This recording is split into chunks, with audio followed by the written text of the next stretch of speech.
and welcome to Tazama. I am Lydia, and today we are in Karen at the Kenya Society for Protection and Care of Animals, better known as KSPCA. I am joined by Fred here, who is the animal inspector of the place. So Fred, hi, how are you? I'm all right. All right, tell me, what do you do here at KSPCA? KSPCA is the only organization which runs a shelter for domestic animals. We also do rescue, especially within Nairobi area, whereby mostly animals have been injured or passed through bad hands. We bring them to the shelter. We have a vet on the ground who will look into this animal and give them treatment, and then finally we find them homes. We run a rehoming shelter as well. And what kind of animals do you rescue? Well, basically we deal with domestic animals, mostly dogs, cats and donkeys, which we feel they are the most abused animals. All right, thank you, Fred. We'll be coming back to you. But for now, let's watch our first story of the day.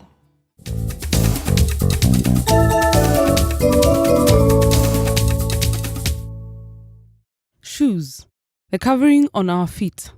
Footwear history has it that human beings wrapped their feet with animal skins and fur for as early as 15,000 years ago.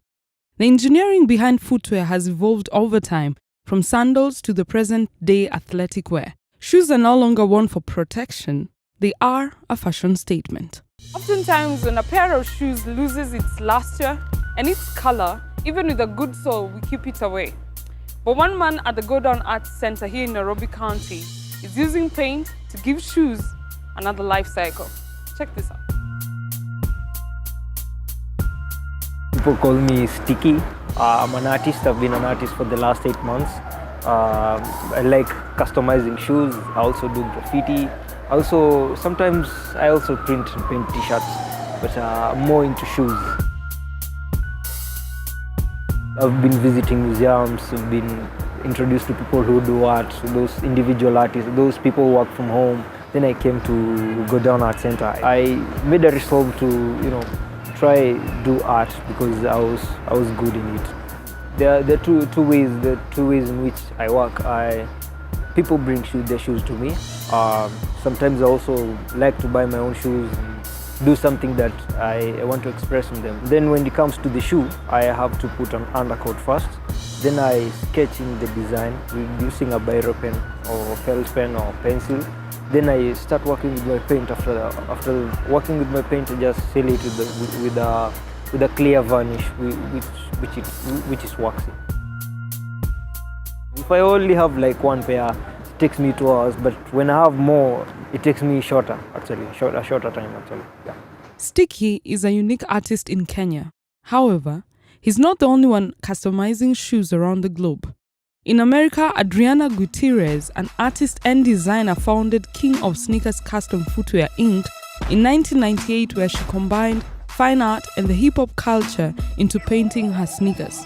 This has made her hobby into a money-making business, as well as a good example to artists like Sticky, who are using ordinary situations to make impressive results. My client base, people on Facebook, my friends. I mean, through my friends, I think I've been able to expand myself and expose myself out there. It's like between 500 to 700 per pair when it's your own shoes, but when I'm the one buying the shoes, it depends with how much I buy the shoes, which brand, because some brands are more expensive and more valuable than others. I'd say customizing shoes was like an accident. I don't know what inspired me to start painting shoes, but I think it's pretty much awesome because it has taken me to levels and places which I never thought I could go.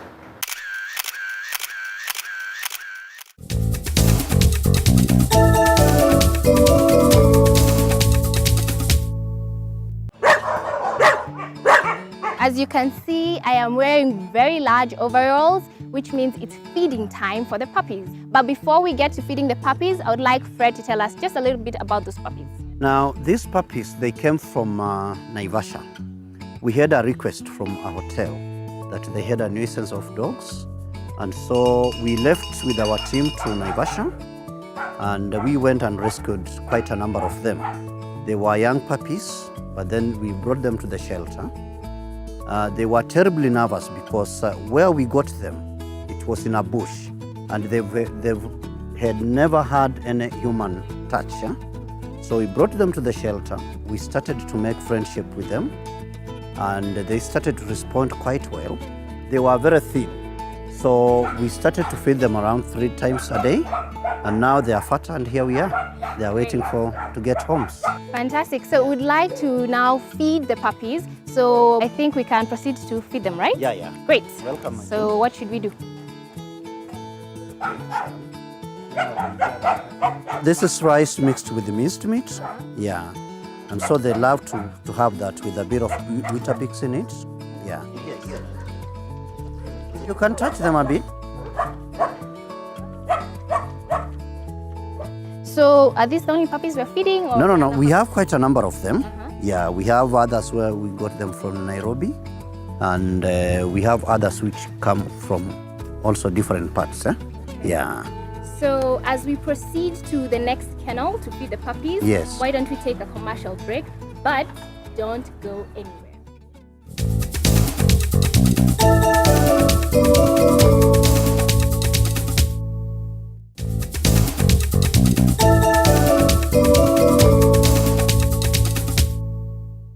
Welcome back to Tazama.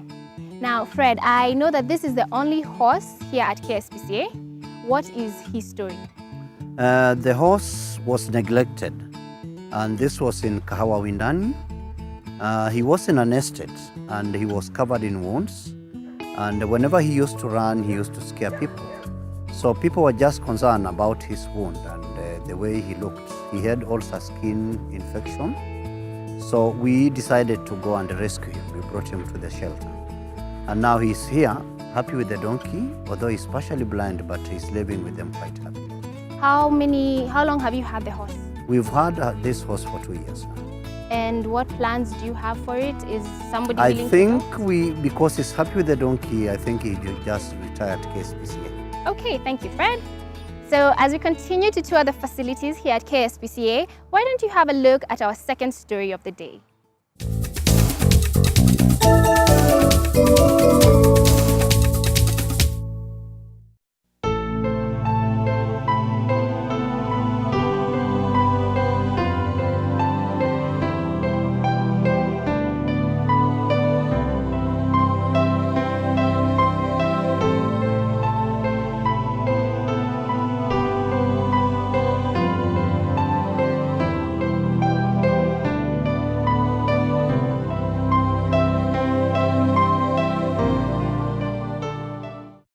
University education is supposed to train one on problem-solving skills and expand one's intelligence.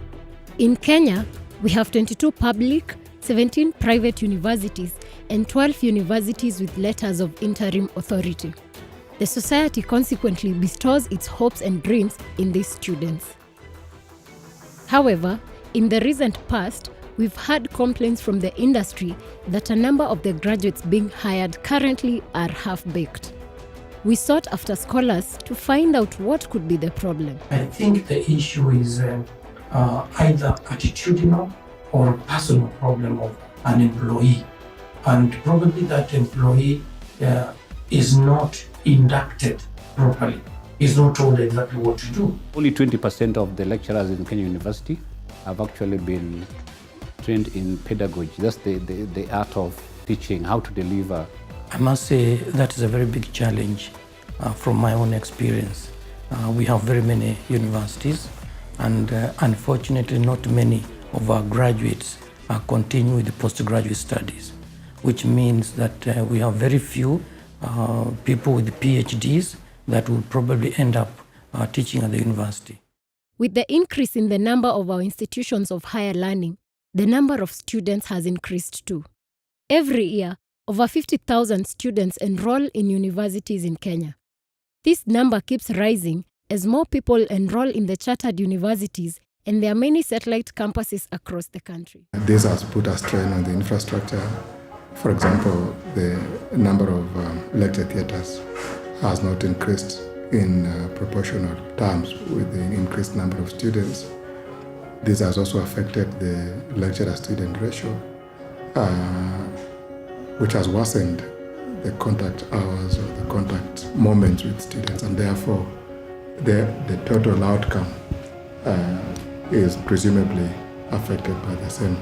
And this has made even specialized universities that were producing wonderful engineers, for instance, Jomo Kenyatta, JKUAT, they also now have become MB and all kinds of things, and with campuses dotted all over Kenya in reckless pursuit for money to have an income to run the university. You see, there are classes through a report that was done at KCA University that some universities have 2,000 and over students for one lecturer, you can imagine, and students follow lectures through public address system. This affects the students as they depend on these lecturers to pass knowledge to them. Most students are scared of speaking about it, but we found this guy who shares his experience. To avoid victimization, Alex, not his real name, a former student from the Jomo Kenyatta University of Agriculture and Technology, asked us not to reveal his face. The experience was horrible. I actually felt shortchanged at the end of it because I felt like I had not received value for the money that I had actually paid.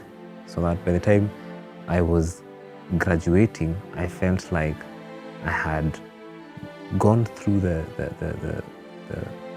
the system as it is, but I had not quite learned. You'll find that students are going to always be raising concerns. We used to do it all the time. We used to raise concerns. But the problem is we don't have a proper system that allows for us to maybe be able to forward our grievances to the correct people. Okay, because at that level, you'll be told to probably go see the dean of students, go talk to maybe the dean of students, go talk to the principal or whatever, and then it ends there. The dean of students is going to give you audience, yes. He's going to hear out your grievances and nothing's going to be done. Moreover, university research, which is supposed to train students have better problem-solving skills, is losing its meaning. A spot check on some university notice boards and also along some streets indicates that university research has become a commercial venture. It is very sad. I have noticed in some institutions, even some shops where probably books are sold and so on and so forth, you see notices that do you need any data analysis assistance, we guide on writing thesis and so on. Some people have made education a business, and some students want shortcuts, so they seek for assistance. They pay some people to write for them a thesis, or they pay some money to a person who is qualified in the area of data analysis to do the analysis for them, to do the interpretation for them. In other words, we have some students who want a shortcut to getting a paper, to getting a degree. Even with the expansion of universities in Kenya, the output for the academia in the higher level, that is masters and PhDs, is still worrying. This is because lecturers are expected to hold PhDs in order to lecture, but the numbers of graduates at this level poses a concern. If you look even at Vision 2030, our intention is to grow PhDs at the rate of 1,000 per year in the next 5 years. And you are the people to make it this possible. Our university has a student enrollment of thousands of students, maybe 6,000. But the number of PhD students is so small, 8,500, really. Every university must have 25% of its student population as postgraduates. Then we shall be talking. And you are the people to sell these ideas. Due to the increase in the number of institutions in the country, several lecturers are engaged on part-time basis. This is because there are not enough of them to serve all these institutions. The universities have put in place measures to engage lecturers on part-time basis. And that has gone a long way, not just in terms of exchanging best practices, but also in mitigating the impact of those numbers on the individual lecturers and individual students. Nonetheless, this has also caused a challenge as lecturers devote themselves to so many classes in their quest to cash in more money. Presentation and group work is very common in university nowadays, not for the good reasons of team building. And no. It is the easiest way for a lecture to survive. Because you give handouts, then the students have to do their own work. It makes it easy for you. And because 4 people, 6 people are doing one work, what you'll be marking is one script instead of marking 6. And then this one has also contributed another problem of being absent in class. And with our lazy students who are half-baked from secondary school, when the lecture doesn't turn up, they're actually happy because with them, that's their time to socialize. Currently, most of the universities have campuses in almost all the counties. Unfortunately, most of these campuses are lacking in facilities and human resource. We are creating universities all over the country because of politics. Every county, every tribe, every clan wants a university without caring whether they have the capacity to provide higher education. We have universities that are developing into commercial centers, putting supermarkets, or not in the university, but none of them is talking about the human resource training of the lecturers. I hardly see that debate. In the recent past, students have enrolled in chartered universities for particular courses, only to later realize their degrees are not recognized by the relevant professional bodies. You can imagine how we are also disadvantaging the students who do not know. The Commission for University Education is tasked with ensuring that universities only offer approved courses. So the person doing that degree must take the responsibility to find out if it's recognized. It's on our website, and every 3 months we advertise in 3 newspapers and we put it on our website what programs are approved. Sadly, the Commission for University Education says they are not to blame for having universities offering unapproved courses, yet it's their mandate. We also had students from some universities taking to the streets due to lecturer absenteeism. According to a research done by the Inter-University Council for East Africa, at least half of the graduates produced by East African universities are half-baked for the job market.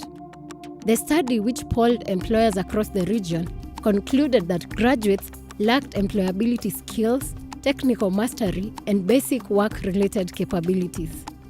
The Federation of Kenya Employers, FKE, is also on record having the same complaint for Kenyan graduates, yet scholars oppose this. Many university graduates are now called upon to do jobs that they were not trained for. Someone is trained as a teacher, that is, they graduate with a Bachelor of Education degree or a Bachelor of Science degree, and then they get a job in the banking sector, either as tellers or as something.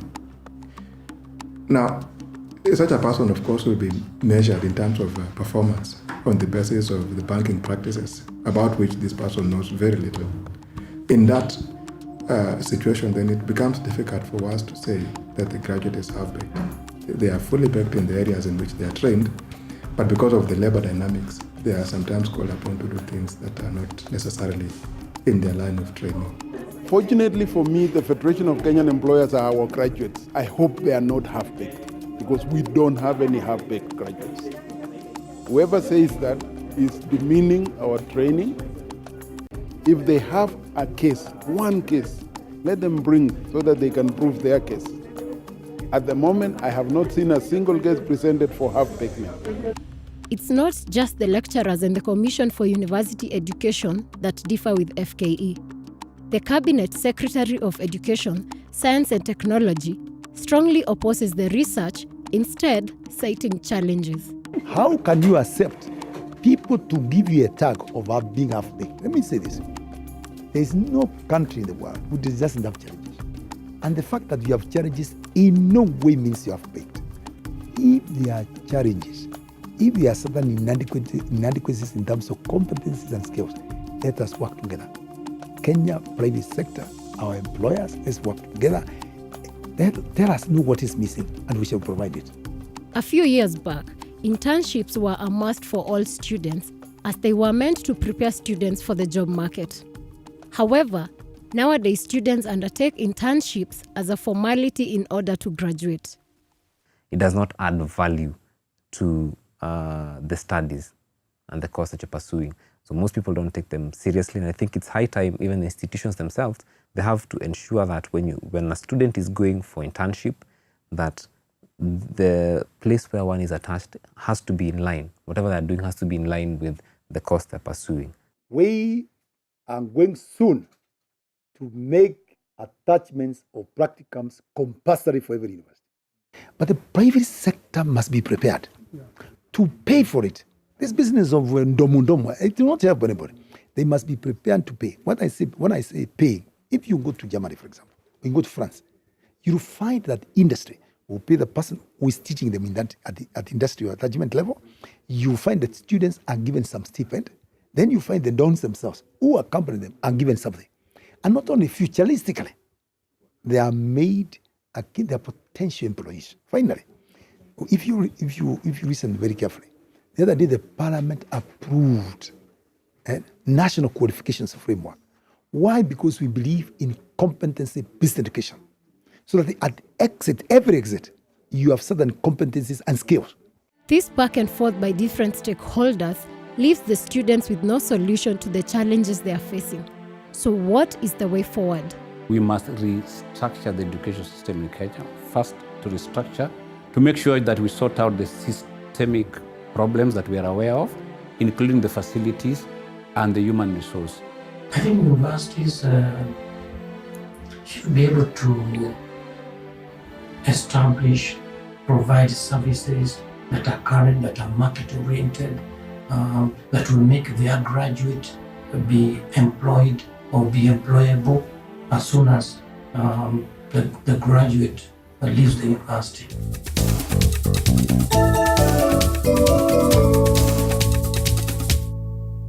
So if I see an animal being mistreated or astray somewhere, what should I do? Our line is 24 hours. We are on duty anytime, and we are happy to respond to any cruelty to animal. Please call us if you see anything happening on cruelty to animals. There you have it, folks. The ball is now in your court. And that is it for today's Tazama. We look forward to hearing from you on YouTube, Twitter, and Facebook. Have a fantastic weekend.